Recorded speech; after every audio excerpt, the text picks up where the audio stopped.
Let's talk about benchmark bikes. Now, what I mean by this is the sort of bike that you could recommend without any sort of context, but also the sort of bike where you would use as a starting point to either upgrade or downgrade depending on budgets or use cases. You've got to start somewhere, right? So if I was to really have no idea of the context, no idea who you are, how old you are, where you ride, how you ride, your experience level, all of that sort of thing, and I just had to blanket recommend something, hey, you shout across the street, hey Paul, what mountain bike do you recommend? This is probably what I could reel off the top of my head, and you'd probably go away. If you brought that bike, you wouldn't be massively disappointed and it would work perfectly well. And you'd be like, yeah, okay, that's a pretty good recommendation. So I thought this would be a really fun experiment. And then we might even see how cheap we can build the benchmark bike compared to sort of the off-the-shelf build options as well. So I've got 3 bikes in mind, a road, a gravel and a mountain bike. Where should we start? Let's start with the mountain bike. So here's my recommendation. With mountain biking, I always think you've got to start with your suspension. Know the sort of suspension travel that you really want. Now, if I had no idea of what it is that you ride, where you ride, I would recommend something between 140 and 150 millimeters of suspension. And for that sort of area, I'd also recommend the RockShox, either the Pike Ultimates or the Lyric Ultimates. Now, the reason I say that is because I think RockShox have got a much broader operation window, which means that you don't have to be absolutely spot on with your suspension tuning to get the best possible ride. It's very forgiving in its setup.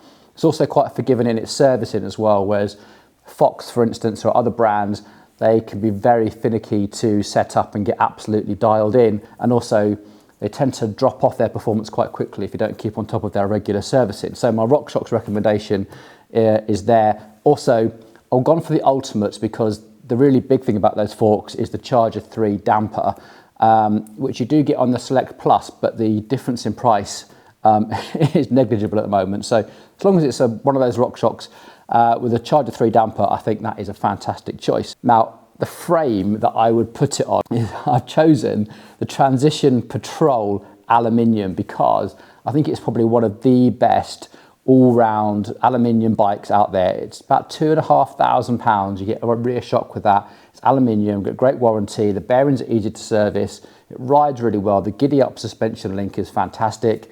You could ride it almost anywhere and have a really good, fun, confidence-inspiring ride, no matter whether that ride was 1 hour's worth of downhill work at a trail centre or 6 hours up in the big mountains. I think that bike would just put a grin on your face no matter what. So the brakes I've chosen for that, just gone for the Magura MT5 Pros. I think bang for your buck, or stopping power for your money. I think they are probably right up there. They come with 200mm rotor on the front, 180mm rotor on the back, 4-pot, super powerful, really great value. I think you'd have to really think to know how much more stopping power you get and how much more money. You might even have to spend double that price of that to get more performance. So wheels.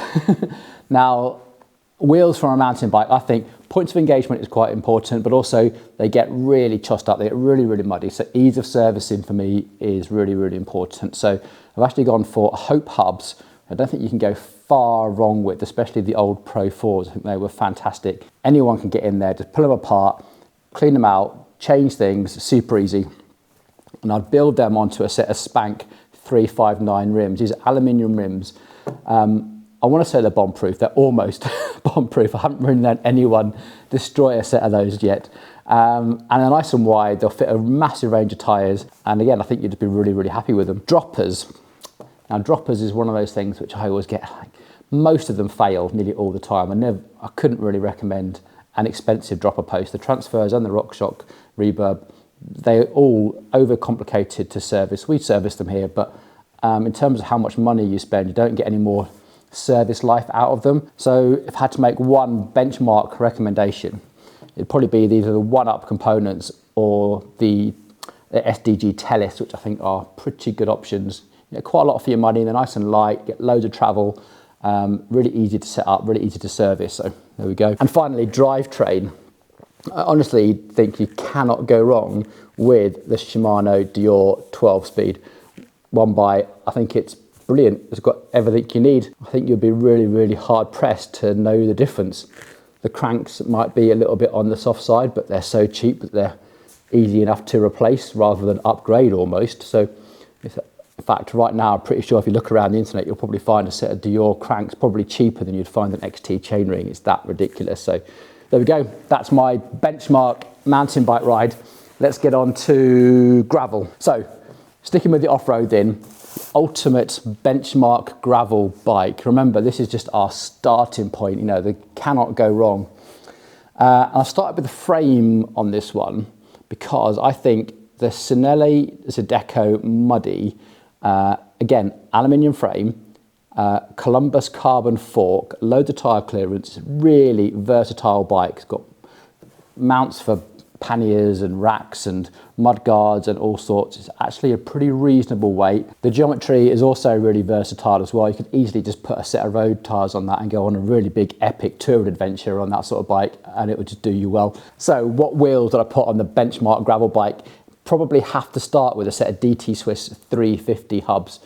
Really reliable, solid choice, can't go wrong with them really, and probably build them onto either the Mavic A1002 rims or the DT Swiss GR531 aluminium rims. Again, good, wide, that choice depends on your appetite for hookless or not, I suppose. Can't really think of a good carbon rim that I'd venture into. You know, the Passetti Forza C Wide came pretty close, but they're getting pretty expensive now and it'd be hard to blanket recommend those. When it comes to the drivetrain, this is dead simple. I think the Shimano 1x12 GRX is brilliant. It's got everything you need. You can either get a 10 to 45 cassette on there or a 10 to 51 cassette on there. You've got every single gear you could ever want in there. And it works, you know, beautifully smooth. It's been well and truly tested on the mountain bike range for a long time. It's good, it's durable. I like the lever shapes. It's just tick, tick, tick for me. You know, new 12-speed GRX is an absolute winner. Okay, here's the tricky one. The benchmark road bike. There are so many categories of road bike. I've just gone, if you'd have one bike, what would that be? And it would probably be something that is relatively light, relatively fast and agile, but a good, confident handling, something that you could do almost anything with. So I kind of ruled out endurance bikes and aero bikes and went for good standard geometry. I'll start with the wheels because I think the wheels are probably where you get the biggest performance gains on a road bike. And I've gone for the DT Swiss 240 hubs. They're a little bit lighter, higher points of engagement, a lovely set of really good, reliable rims that are just going to be quiet and just beautiful to ride. And then for the rims, the Ven 45 TCD SLs. Now, this is just a good solid rim, 45mm deep, 21mm internal, hooked, just a solid choice. And you can build that to your specifications after that. You can choose spokes depending on your personal preferences. Personally, I'll probably build it with a set of CX rays on the front wheel, a set of Sapin CX Sprints on the back wheel. Again, all these sort of things are user tunable. Also building them with a solid brass nipple as well. And this actually gets us quite similar to something that you might pick up from something like Light Bicycle or our favourite Fast Forward Riot 33s, which is essentially what I've just described, but with a 2-year warranty as well. But that would be my benchmark if I had to choose just a really good solid wheel set. Right, before I get to the frame, let's cover off group set for the benchmark road bike build. And I have to say, it's a no-brainer for me. The new Shimano 12-speed 105 Di2 is so versatile. And right now when it's in the sale, it's so well priced, it's really hard to ignore it. I think you get an awful lot of versatility built into that package that's really, really difficult to ignore. And you have to really think hard what you're getting by upgrading to Ultegra. Sure, you get the servo wave technology in the brakes if that's important to you, and a few little weight saving bits and pieces here and there, which you can upgrade as you go if you really wanted to by, you know, a lighter cassette, maybe some lighter brake rotors, and making very, very small changes for quite almost. I don't think it'd hold you back in any sort of way until you were really, really racing hard. So finally, what have I chosen as the ultimate benchmark road bike frame? Well, it's going to be the Trek Emonda ALR. I think for 1,300 quid RRP, it's going for a lot cheaper than that in the sales right now. It's a really good, solid choice. Great geometry, good build quality. It comes with a T47 bottom bracket, so a massive versatility in what sort of group sets you can fit to it. Carbon fork is all good on there. and you can kind of fit whatever sort of handlebar setup you like on it. It's a fantastic choice. I can't think of anything better. The CAD 13 from Cannondale doesn't ride anywhere near as well. I think it's brilliant. I think you have to spend quite a lot of money to outperform it in carbon. Which brings me on to the conclusion, and that is, you've probably noticed a couple of trends. First one is they've all been aluminium frames and they've all been Shimano group sets.